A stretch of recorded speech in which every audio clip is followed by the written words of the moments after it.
Hi friends, welcome back to the channel, and this is your daily news. So you've probably seen the headlines already, but I want to go over it with you guys. It looks like that they're not going to be able to recover the Titanic submarine thing. It was called the Titan. Some of the headlines here were saying that the Navy had heard what they believe was the Titan implosion. This was days ago. We knew that they were running on oxygen, but it looked like there might have been an accident a while ago already. And unfortunately, no one survived. Like I said, you probably already heard the news on this already, but I don't want to make any jokes about this. This is serious, right? So, people's families are mourning, things like this. But I do want to go over sort of risk management, because in this situation, my opinion on this is you don't have to take unnecessary risks in life. Going down to go see the Titanic may seem cool and stuff, but frankly, it's not safe. And this is sort of the issue that we're probably going to talk about in the next few days, is if you can sue the company or not. Is the company liable? I think one of the big ones, though, is that Stockton Rush is his name. He was a CEO of OceanGate. He died as well. So, if the founder / CEO of the company is going on with you, I mean, that certainly, how can I say, like, the company stands behind their product, right? And this is something that, for example, with, say, Elon Musk and, his old rocket stuff, he doesn't actually go up with his rockets, right? And so he doesn't necessarily stand behind his own thing, whereas, Stockton does. Or you could talk about, Jeff Bezos. He actually went up with his own rocket. Same with Richard Branson went up with his own rocket. So, to Stockton's credit, he went down with his own, company. He believed in it. But sadly, though, and this is something important for younger viewers to, take heed on, is just because, say, for example, as a billionaire went, Hamish Harding, or, a French diver or aviation person, right? Was it Paul Henry, an Arglet, or, business person? Was it Shahzada Dawood and his son, Sulman? Just because some people make a decision to do this kind of risk doesn't mean you necessarily have to do it. Also, people sometimes make bad decisions. It's just like I said, my personal opinion on this thing is just unnecessary risk. This is Stockton there. And the interesting thing is, I've read a few articles about whether or not the company is liable. In one regard, all the passengers on board this thing had to take the risk on themselves, where you would sign a bunch of waivers, saying basically, I know it's risky to go down there. I take responsibility, this kind of stuff. Evidently, there will be some possibility, I say some, because I was reading through this one. This is where, could you sue for liability? For example, if it turns out that OceanGate did not adequately describe all of the risks involved, then theoretically the families could sue. The families could theoretically sue different companies who manufactured parts for the submarine, so that would be a possibility. I think, read through all this stuff, I think all of it is pretty low chance, because just taking the reasonable person standard, which is a legal standard law, which is basically, would a reasonable person know that there was risk with this kind of thing? And, this is something that, we talk a lot about money on this channel as well, is managing risk is a big, important, skill that you need to learn, and especially with, money and your life as well. So, I'll just take an example. My wife and I, we don't necessarily do every risky thing out there. Just give you some examples, like, we're not into the bungee jumping, or sometimes I'll show her, you guys will see this sometimes on YouTube, where, various places you can go and you can climb like a really high bridge, or you can sit on the edge of a cliff and take a picture, and I always ask my wife, like, hey, would you ever want to do that kind of picture? And she's like, absolutely not. And some people do that kind of stuff, right? It's the same as, like, would you want to feed sharks just so you could get a nice Instagram photo? And, we're not into that kind of stuff. So, bad things can happen, sadly. And it's just the way that it is. So, like I said, just manage your risk. It's a fundamental tenet of manage your money and stuff like that. I guess evidently there were, some employees that were pointing out some of the faults with the submarine. So we'll hear about that later, as well. And, I think this raises questions on what is the future of space tourism. Now, I know space tourism is not quite exactly the same thing as, say, underwater tourism, but it does carry similar risks, right? So evidently, Virgin Galactic, their stock went down because they have to yet raise more money. This is 400 million, and they're going to do an offering. But it looks like I was reading through this. I guess they're going to do a couple offerings.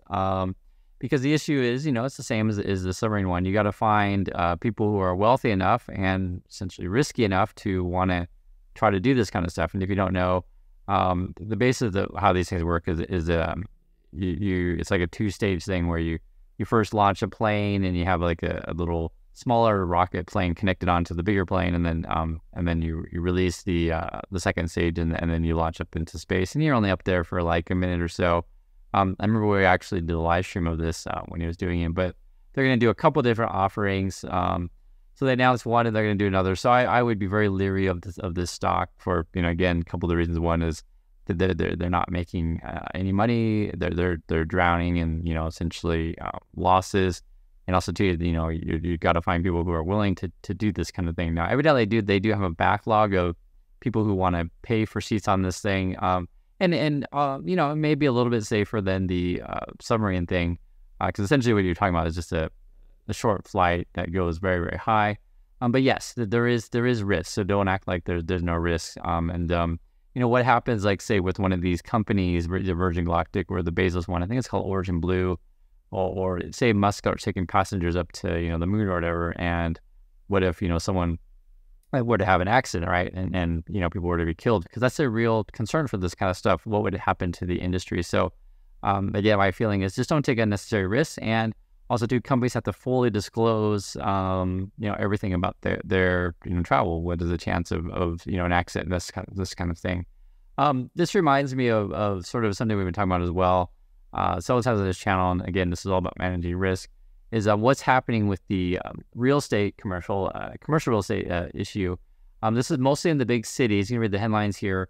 World's empty office buildings have become a debt time bomb. And one of the things that sort of these big real estate companies are doing to manage risk is they're just basically not getting involved at all. So in the past, it was kind of funny that the one article had phrases to pretend and extend, meaning that pretend there's no problem and just extend the loan again. Because the way they had these things structured is you would take out a commercial loan on a property, and you pay interest only payments. And then the idea is that when the we have to start paying on the principal, and then essentially payments go up, you just refinance again. However, interest rates are now higher, so you can't really do that anymore and easily refinance. Credit market is tightened, and also too, you can't get the tenants that you once had. Many of the big cities, so this isn't, before we've talked about this, say New York and San Francisco, really have trouble filling, up office space and commercial space. But it's not just in the USA, it's Hong Kong, it's Korea, it's Sweden, etc. London, multiple cities are involved with this. They just, people are working from home, right? Also too, which I thought was a really important point, in some cities, this is more of a US issue, in the big cities, and it's be it the Midwest or, be it on the coast, you have to have additional commuting time, right? If you want to work into the office, which a lot of people don't want to do, which I completely understand. And also too, that it was mentioned, but I've mentioned it before several times on this channel.